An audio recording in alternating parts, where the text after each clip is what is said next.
Hey, Amazon sellers. I want to share something that can completely change the way you run your business. For the last decade, I've built a world-class Amazon team that's helped me sell over $50 million on the platform and scale multiple seven-figure brands.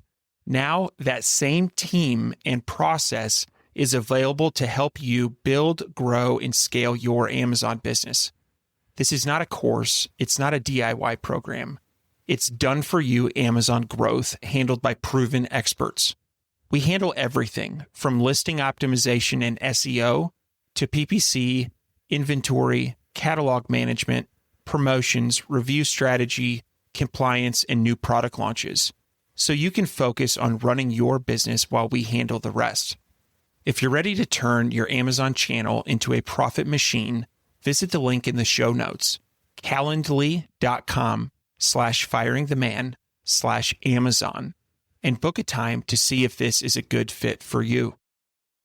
Welcome everyone to the Firing the Man podcast, a show for anyone who wants to be their own boss. If you sit in a cubicle every day and know you are capable of more, then join us. This show will help you build a business and grow your passive income streams in just a few short hours per day. And now your hosts, serial entrepreneurs David Schomer and Ken Wilson. Welcome, everyone, to the Firing the Man podcast. On today's episode, we're going to start out a little bit different. As many of you know, I started a factory 4 years ago and have been adding machinery and different types of tooling over the years. One of the tools that I added was a CNC machine, and this was something that was very intimidating to me on the front end of the process. However, it has allowed us to significantly grow our business, and it's been just overall great. The machine that I got was a Shapeoko 5 Pro, and I bought it from a company called Carbide 3D. And today we're lucky enough to have Winston Moy, who is a social media influencer in the CNC space, as well as a team member at Carbide 3D, come on the show and talk about CNC and what it's all about. So let's jump into the intro. Welcome, everyone, to the Firing Man podcast, the show for entrepreneurs, creators, and business builders ready to step out of the hustle and own something that lasts. I'm your host, and today's guest is a maker-turned-creator who blends engineering precision, creative freedom, and entrepreneurial courage. Meet Winston Moy. He began his career as a mechanical engineer and found his way into digital fabrication and eventually stepped into the world of content creation and maker community leadership. Winston builds things: CNC machines, custom fabrication products, aerospace-inspired designs, and he shares his learnings on his YouTube channel and his website, winstonmakes.com. Today, we're going to get into what is CNC and how can it be beneficial to entrepreneurs. Winston, welcome to the show. Well, thank you very much for that flattering intro. It's a pleasure to be here. Absolutely, absolutely. So we probably have some people listening saying, what is a CNC machine? And can you kind of lay out some groundwork on what that is? Okay, sure thing. That's something I've given a lot of thought about just because I know people come from all sorts of different backgrounds. So I think we should start by deconstructing the acronym. CNC stands for Computer Numerical Control. It means there's a computer controlling a machine by telling it where to go with numbers. Under the hood of CNC is just an industrial robot playing connect the dots, where the dots are just sequences of coordinates in 3D space. And by moving in specific patterns, a CNC will hopefully end up doing some useful work, like carving out pieces of a guitar, or engraving a cutting board, or making any number of potential product ideas. When we say CNC machine, though, we generally are talking about a CNC milling machine or a CNC router, which is a device that'll create an end product by slicing and dicing its way through material. It's a robot with a knife, in essence. But broadly speaking, we should also touch on some other CNC adjacent technologies. A CNC could technically also cover something like a 3D printer or a plasma cutter or a laser cutter. Heck, even an inkjet printer you might have in your house is kind of a cousin to a CNC. It's a robot that moves a print head. But here for this conversation, we'll specifically talk about a CNC milling machine or a CNC router. A machine that'll cut through spinning a really fast end mill, which will look kind of something like this. It's kind of like a drill bit, but it's meant to go sideways through material. And the kinds of materials a CNC can cut include almost any kind of wood or plastic, some composites like carbon fiber, and many non-ferrous metals like aluminum or brass, at least at the sub $10,000 price point.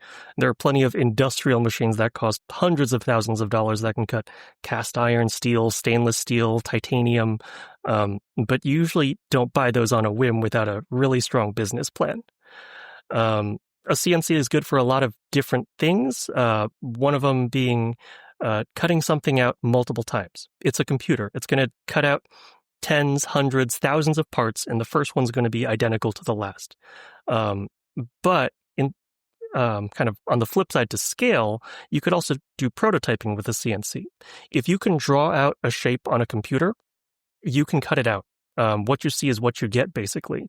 So it allows you to take an idea and get to a realized product very quickly. It's not necessarily a technology that's meant to replace a woodworker or a metal fabricator.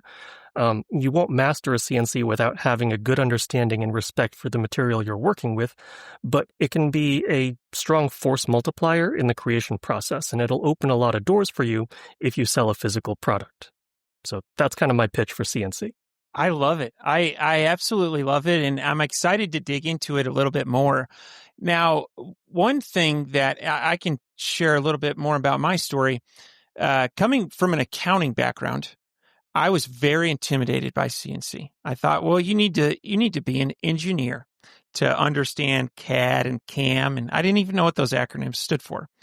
And one of the things, I did a lot of research. I sat on the sidelines for probably a year watching YouTube videos, watching some of your YouTube videos on what's the best CNC to start with. And I chose Carbide 3D. And the reason for that is the training. The training is outstanding. And it made, for an accountant, it gave me some starter projects, and I feel very competent with it now. But that was something that was really, really important to me. And so, on to my question. CNC, in your explanation, can feel a little intimidating because of the technical concepts of it. Is this something that anybody can do? I think so. And we've had a lot of customers who don't have a technical background have a lot of success with it. So I think we can kind of break down what goes into running a CNC and hopefully assuage any fears or hesitations like other people might have. At its core, there are kind of three categories of skills you need, and you kind of touched on them, CAD, CAM, and running a CNC. So step one is you need to be able to take an idea in your head and draw it out on the computer. That's basically what CAD is, or computer-aided design. If you've ever used a program like Adobe Illustrator or Inkscape or CorelDRAW, if you've made any sort of digital doodle on your computer, that's design. That's CAD. So if you can do that, you could design something for a CNC. Step two is you've got to take that digital design and tell a CNC how to cut it out. That's CAM. That's computer-aided manufacturing. You're taking the blueprint of your design and telling the machine, oh, I want you to cut out this shape. I want you to make a hole over here. Conceptually, it's very easy. It can get a little more tedious, but it's hopefully easy to understand. And then step three, the last skill you need, is knowing how to physically set up and run a machine. So you've got to clamp your material to the machine. You've got to line up the machine to the right starting point. You need to load the correct tool. Now, there's enough information and knowledge in all three of these steps that people have literally gone to school for this stuff. You can go to a community college and learn this stuff. And that might seem daunting that there's so much information there, and that's understandable. But yet you look at carpentry or plumbing or electrical work. You could also go to school for those too, and that shouldn't stop you from doing some home improvements around the house. Just because it takes years to master something doesn't mean the average Joe can't participate in these and do some of that stuff yourself. So don't let the depth of everything that goes into running a CNC stop you, because quite frankly, I shouldn't be saying this, but a lot of people dumber than you have succeeded in CNC. And we live in a world where the barriers for entry and getting started, the software tools, the hardware, are all getting better, and learning resources are getting more plentiful. Everything you need is there to help you take that first step. And conceptually, if I can lay all this out in 2 or 3 minutes, I think anyone should be able to start to digest and piece together what they need to do in order to use a CNC, if they put their mind to it. Absolutely. Absolutely. Now, you touched on something, barriers to entry, and I'd like to dive into that a little bit more, specifically the economics of buying a CNC machine. I remember the first time I went into a CNC shop. They had these giant industrial, they were about the size of a Volkswagen, and the brand was Haas, Haas. And they had 10 of them lined up, and I remember the tour guide said, each one of these is about $500,000. And so I've always, when I first learned of CNC, I always thought, okay, these are giant, expensive, specialized machines. And maybe that's how it used to be. But, if somebody wants to dip their toe into the water of CNC, what are they looking at from like an out-of-pocket expense? So you could get by with a low-end CNC for like about $2,000 or less, depending on how many corners you cut. I would say for a good experience, your ballpark $3,000. The machine you have, the Shapeoko 5 Pro, if you kind of get all the major options, you're in for about $5,000, which is not like loose change, but it's also not something you need to take a loan out or like to do something crazy financially to afford. And if you have kind of a business plan, like, oh, I can make 50 of these things a week, here's the profit margin on them. Most people, if they put their mind to it, can pay off the machine in a couple months, easily within a year. So that's kind of financially what you're looking at and to prepare for. And there are also people who buy these things as a hobby with no intention of a return on investment. But it shouldn't be something that kind of scares you away if you have a good plan for what you want to do with that machine. Absolutely. Absolutely. And I would say at that the 5,000 price mark that you mentioned, that's a solid machine. I have had mine for about 1.5 years and have made thousands of products. I run it every single day. And when our shop opens, we turn it on and we're doing batch production on it. And it's been a really solid machine. And so I think sometimes when people think like hobbyist, they kind of think like, oh, the junky version. And that's not the case here. At least that's not been my experience.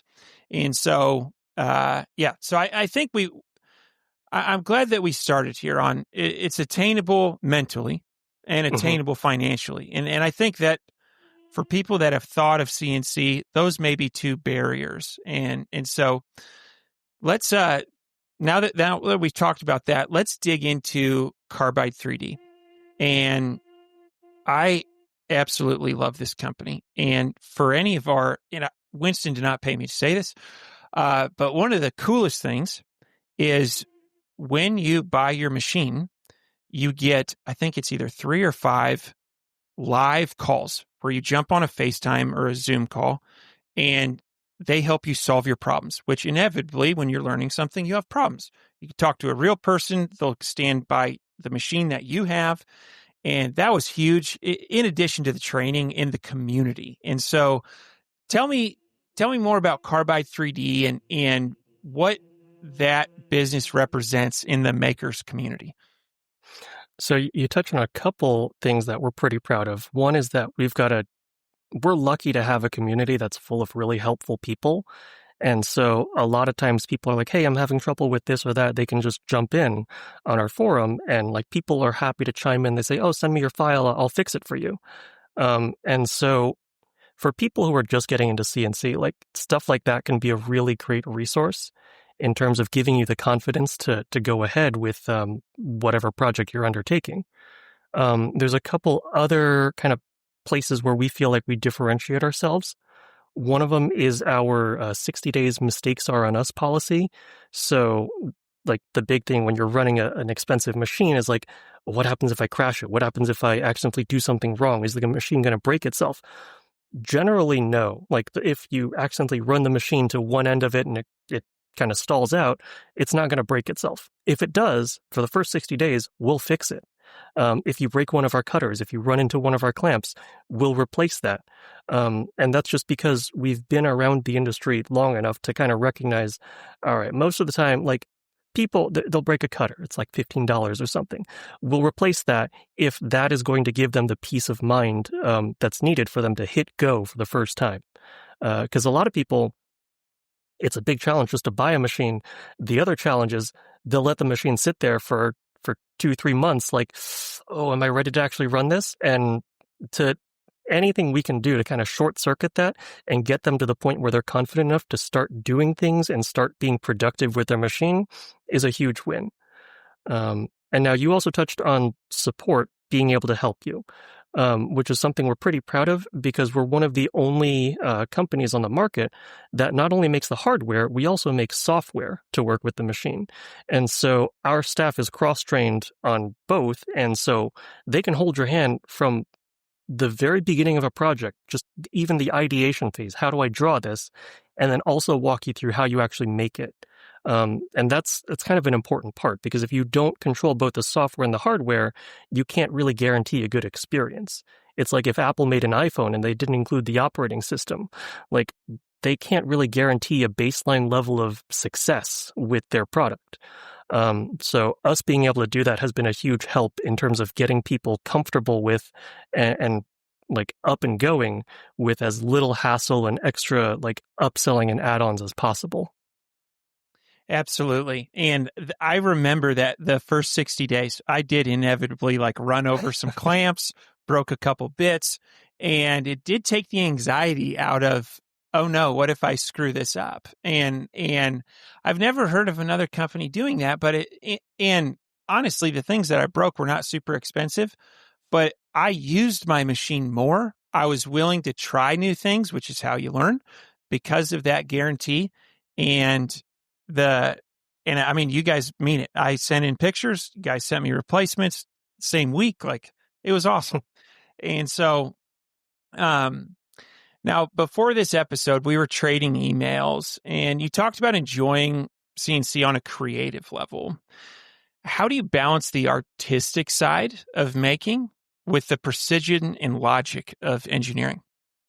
Oh, so this is fun. I don't see art and engineering being at odds with each other. When I was at grad school, I got to walk through an art and architecture building on campus, and I was blown away by the industrial equipment they had at their disposal. They had like a 4x8 like water jet, and like they had like CNC mills, and it like I came from a small undergrad, the College of New Jersey, about 5,000 students. I went to the University of Michigan for grad school, 35,000 undergrad. Like it's 7 times bigger. And what the art department had was incredible to me.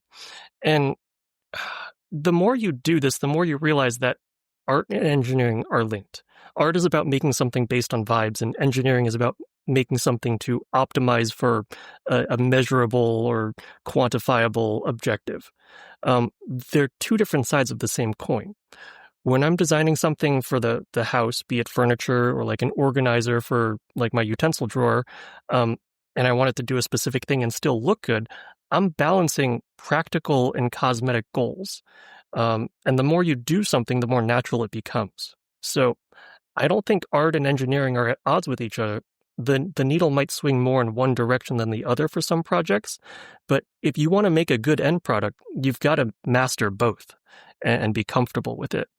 So, I mean, I think you can easily enjoy both sides of it without it kind of, again, being at odds with each other. So, yeah, they're in harmony. I like how you bridge that, and I was excited to hear your answer because I wasn't sure if that was a bridgeable gap. And you're absolutely right. art comes in many forms. Maybe a paintbrush, maybe a piece of technology like the CNC machine. And for me, if you ask me to, say, draw a picture of a dinosaur, I am not good in that department. Like that artistic muscle is not very strong. However, being able to design things or take somebody's current design and make my own modifications to it is really, really cool.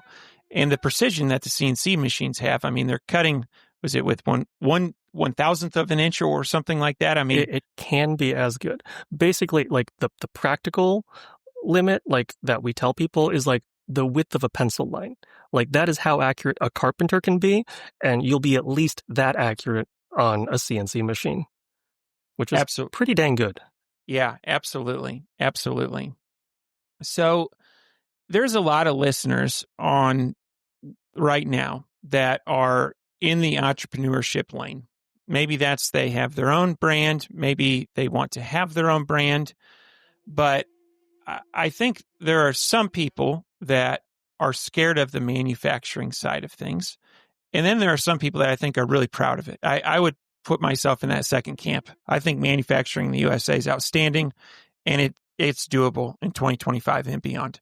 And so, with the community that you're engaged with, what are the benefits and hidden challenges of producing your own goods? Oh, there's a lot of pros and cons here. I think the best thing about making your own parts and products is that you control everything. You become intimately familiar with how and why things work and why they don't work. And you don't need to rely on someone else's quality control, which may or may not meet your standards. And if something doesn't work, you immediately learn the lessons about why it doesn't work, and you can prevent it going forward. Institutional knowledge is one of the big benefits to working for yourself or in an organization that has a long history. So once you have that, you become a better designer, a better engineer, your products get better. So it's good to cultivate that knowledge for yourself and not let someone else just hoard that wisdom from you. By making stuff yourself, you also control the schedule. Now, if you work in like a small town or a mid-sized town and things aren't super busy and local shops are hungry for work, you can absolutely get stuff made pretty quickly. But if you're in a city like Los Angeles, you might one day find yourself at the back of a line if a big client comes in and they monopolize the shop for a week. And if you're not floating inventory as an entrepreneur, that's a big deal. So doing things in-house gives you more control in terms of quality and schedule. On the flip side, one person can only do so much, and a CNC can help free up some of your time, but you still need to load the machine, you need to do cleanup. If you're doing wood, you probably have to sand it, and you also have to run your business. And so doing everything in-house means you're suddenly responsible for a lot more stuff. Where do you source your material from? Do you need a metal part powder coated? Do you bring that in-house? Do you outsource that? Now you have to manage miscellaneous stuff, like making sure you have enough nuts and bolts to assemble your products. And sure, if you're a solo entrepreneur, you could always increase bandwidth by adding an employee, but then you have to worry about their overhead. And if things slow down, are you emotionally prepared to lay them off? So it can be really rewarding to do everything in-house, but it also forces you to step up your game in many ways. So that can be scary. If you have the right mindset, though, I would say it would allow you to put out the best product possible. And so I'm also curious to hear your experience, too, because you do in-house manufacturing. How has that worked out for you? Absolutely. One of the things, I've got a couple things here. One is minimum order quantity. Typically, if you order from, just say, somebody on Alibaba, they're going to say 1,000 units, MOQ. And if you want to launch that product, you really have to roll the dice on buying 1,000 products. And so when I'm launching products, I would say 3 out of 10 do really well. 3 out of 10 do okay. And then 4 are a bust. And I've got a pretty long track record. I've launched about 3,000 products. And so when you order 1,000 units and it's a bust, you have to walk by those every day in your warehouse, and they haunt you. Now, I can launch a product with 10 units with my CNC. And, I can do that launch on Amazon. And if those sell, then I can make 10 more. And so I can launch a much higher velocity of products using a CNC machine and controlling it in-house. Now, if I launch a product and it pops and I'm selling 100 units a day, I'm going to call a big CNC shop and I'm going to outsource that. And so I use my shop as kind of the idea lab and the product launching lab.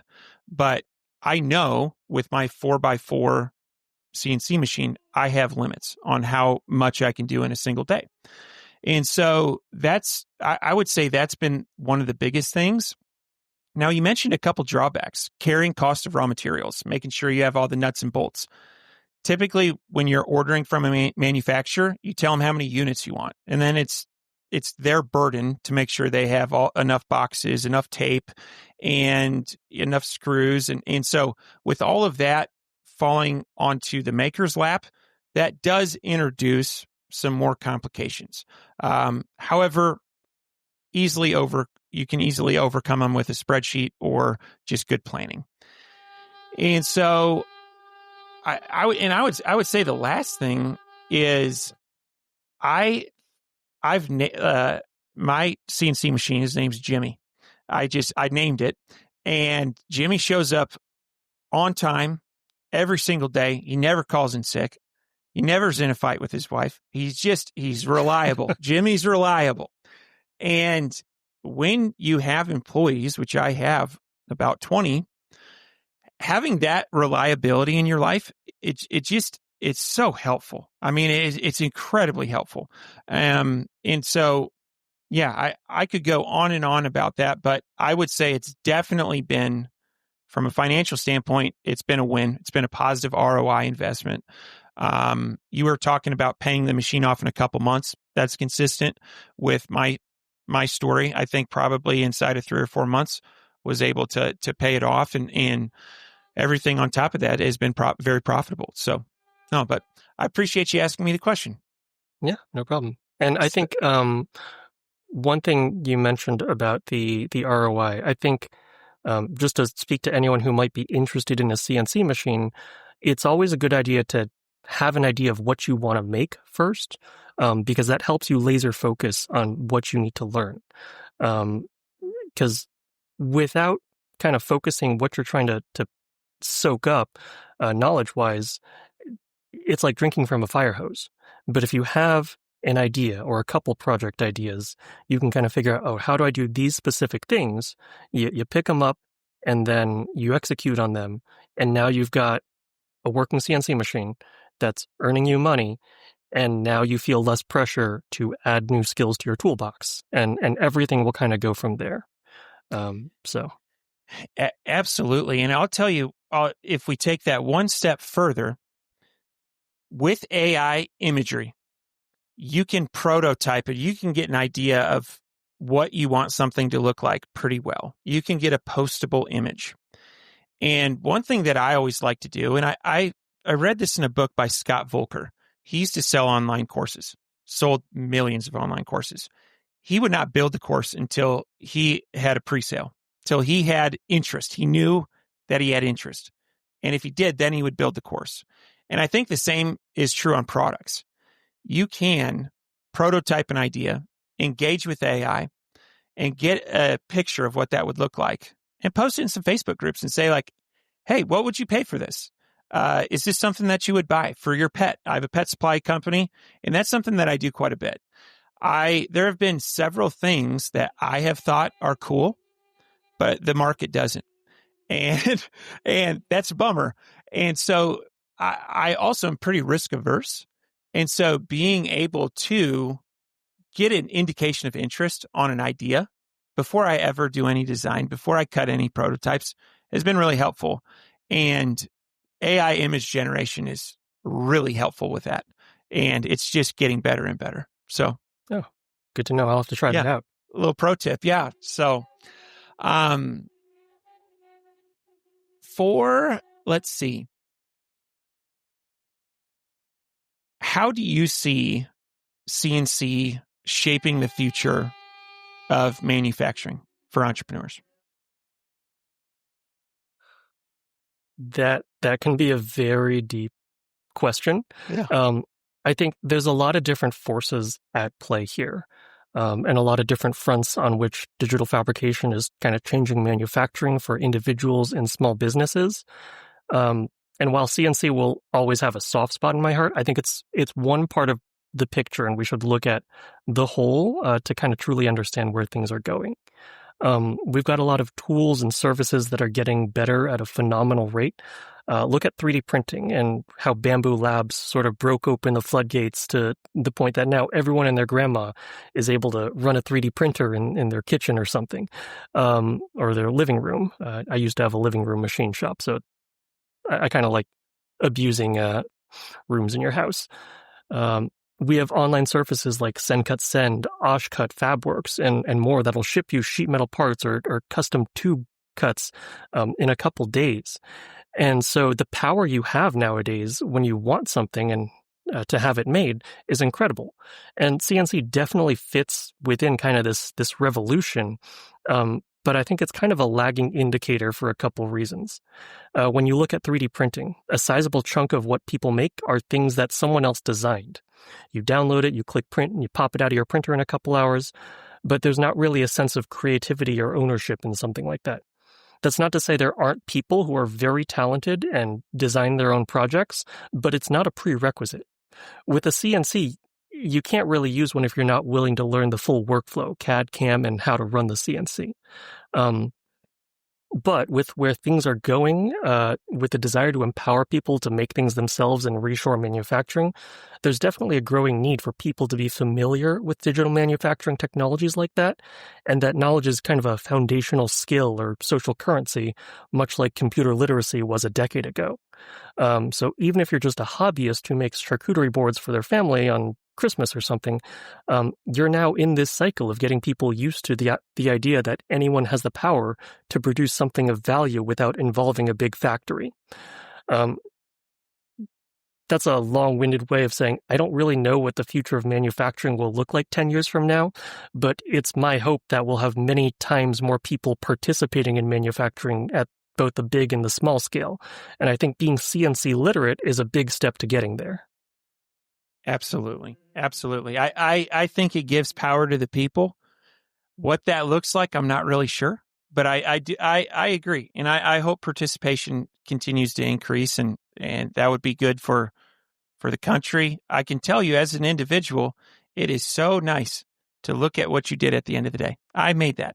It's so much better than ordering something from somebody else, relying on somebody else. It's showing up in a box. You may or may not like it. And so, yeah, I think the future's bright, certainly. So for somebody listening to this who's interested in adding CNC capabilities, they're peeking over the fence. This looks good over there. What should they invest in first? Is it the equipment? Is it the software, the skill development? What would you recommend somebody does? So those are all important things. I think the most important thing to start with, as we touched on earlier, is to have a plan, something you want to make. Because without something to guide your learning, you can very easily get lost in everything that's out there. It's easy to pick equipment. You can shop with a spreadsheet if you like. I do that for cars and stuff like that. There's a couple different software options out there. And then developing your skills is something that'll just happen over time. No one starts out an expert. And after you have just enough of a foundation of knowledge, when you have like let's say there's a thing you want to make, let's say it's, I don't know, a cutting board or something, you learn some basic skills and then you start building on them. And I think everything will fall into place. It's easier when you have something to grasp at. And if you buy a machine without that kind of focus, you could end up in a lot of trouble. You might end up as one of those people who I bought a machine, it's just been sitting in my garage for the past 8 months and I've been tinkering with it and not really making any progress. So yeah, having a point of focus around which your learning revolves, I think will make that process a lot easier. But again, it might be worth just to kind of highlight some of those the skills that you'd need. Again, I don't know if that's outside the scope of the podcast, but we could totally dive into like, oh, what does it actually look like to design for CNC or this or that? Maybe it's something best left for another time. We'll have to have you back on. I could talk CNC all day long, and cover that topic, but I think that's really, really helpful. And I personally, I've got a rule. This is a personal rule. If I watch YouTube on how to do something, like what's the best CNC machine? If I invest 15 hours, I have to execute. Like I'm not going to sit on the sidelines for more than 15 hours and watch other people else do it. And so for me, it was education. It was checking out your channels, checking out some other channels, figuring out what was a good fit. But I think waiting to purchase a CNC machine until the discomfort leaves, you'll never buy one. And so jumping in to anybody listening, just do it. Just jump in. I definitely encourage you to do it. So, all right. Last question before we get into the fire round. You've built a strong online brand around education, design, and craftsmanship. What lessons about community and content creation would you share with the entrepreneurs trying to build their own audience and their own products?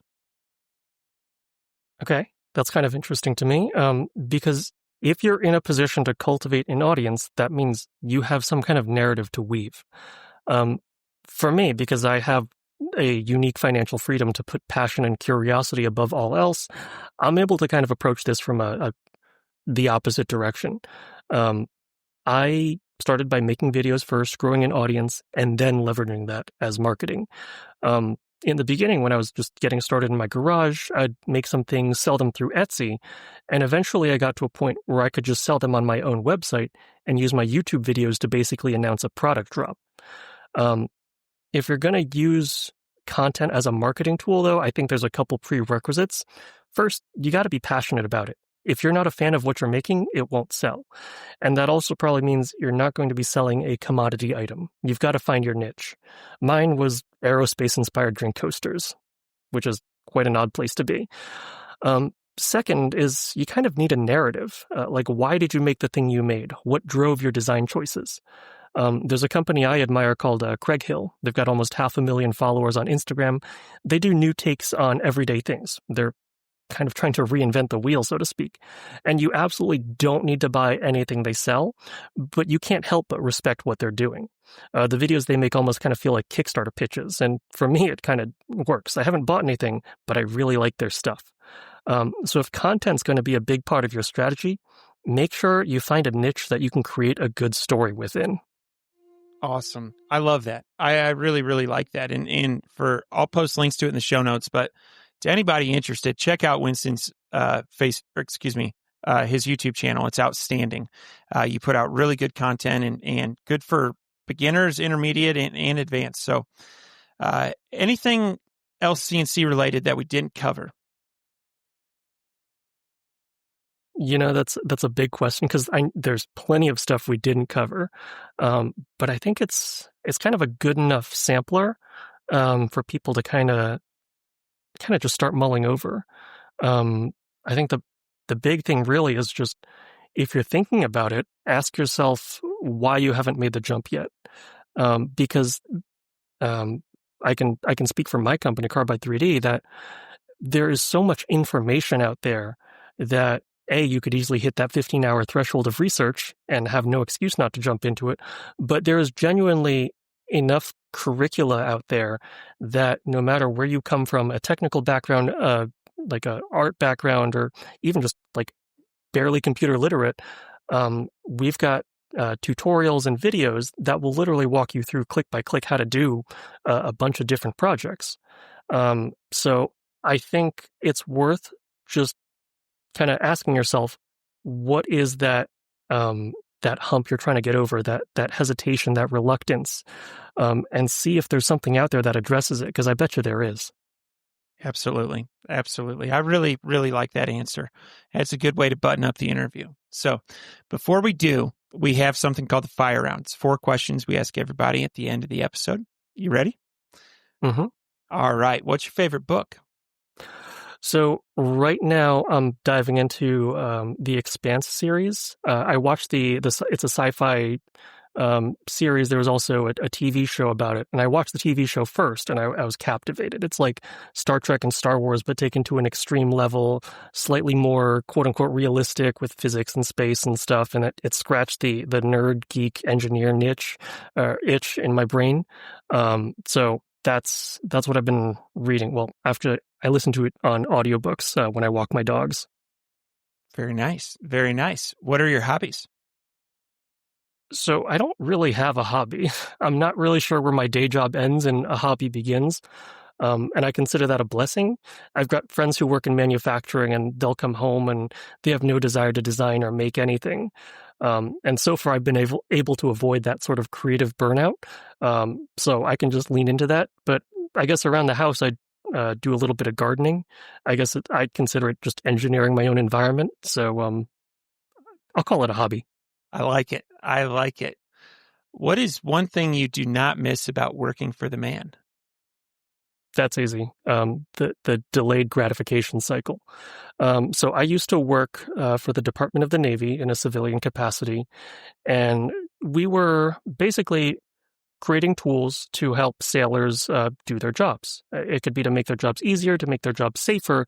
And while I think that that's critically important and worthwhile, between the time it took for us to get the project requirements to a product in a sailor's hand and to learning whether or not that made a difference, took 9 months, 12 months, 16 months. And that kind of just, it wasn't satisfying. When I make a YouTube video these days, I'll put it out. Someone can comment, "Hey, thanks for the great idea. I've got to try this." Or "Hey, you inspired me to try this myself." I can close that gratification loop in a matter of minutes or hours. And I know that impact has a long tail because people keep finding that videos just over time, months, years down the road. And for me, that is deeply satisfying. Or I've had people come to me when I'm working a trade show or something and say "Hey, you're the reason I got into CNC," or "Your videos helped me when I was in engineering school and helped me get through that." That for me is ultimately the mark of success. To know that you had a positive impact on other people's lives doesn't get much better than that. And again, that comes from a place where I'm fortunate enough to have a day job that pays the bills. So I don't need to sell physical product or project plans or anything to make ends meet. So I get to just focus on trying to help people. Absolutely. I really like that answer. And it comes through. I am on the list of people that you've helped, and I really appreciate it. And it's nice to meet you. Well, it's gratifying to hear it. So final question. What do you think sets apart successful entrepreneurs from those who give up, fail, or never get started? There's an obvious answer, which is grit, determination. And for some people that might be the case, but I don't think I'm qualified to make a blanket statement like that. I can only speak for people whose brains are wired like mine. So kind of fueled part by curiosity, part by creativity, but also easily caught up in and bogged down by the minutiae and details. There's a saying among engineers and maybe some other people in industry: a project is never truly finished, only shipped. Because if you give us infinite time to ideate and iterate, we'll just keep engineering. And if you don't know when to short circuit that impulse, you'll either end up late to the market or never reach the market. And there's a flip side to that, which is you might launch something half-baked, and that could be a death sentence for an entrepreneur, but at least you can recover from that. And if you address those shortcomings in your product effectively, you'll be in a good spot. So if your brains are wired like mine, if you've got engineer brain, you're probably more concerned about things like overcoming design spirals and scope creep. And the ability to brainstorm a comprehensive but still realistic plan, be it for a product or a business, I think is critical. And knowing when you need to stop, when you need to get out of your head and start executing to that plan, I think is what separates a lot of successful from unsuccessful people. I like it. I like it. Winston, thank you so much for being a guest on the show. If people are interested in getting in touch with you or checking out your content, what's the best way? I would say check out my YouTube channel, just Winston Makes. I'm on Instagram, same handle. And you can also follow along with the other project videos I do on the Carbide 3D YouTube channel, because I also put out some stuff there. Outstanding. Outstanding. Winston, thank you so much for your time and looking forward to staying in touch. No, my pleasure. I can't wait till we get the chance to do this again. Before you go, we wanted to share a new service that Ken and I have been using called Getita that has made us over $10,000 in Amazon reimbursements. The service requires no monthly subscription, and Getita collects a small percentage of the money they recover for you. It takes less than 5 minutes to set up and works on all Amazon marketplaces. Go to Getita.com, Getida.com, and enter promo code FTM400. That's FTM for Firing the Man 400 to get your first $400 in reimbursements commission free. How much money does Amazon owe you?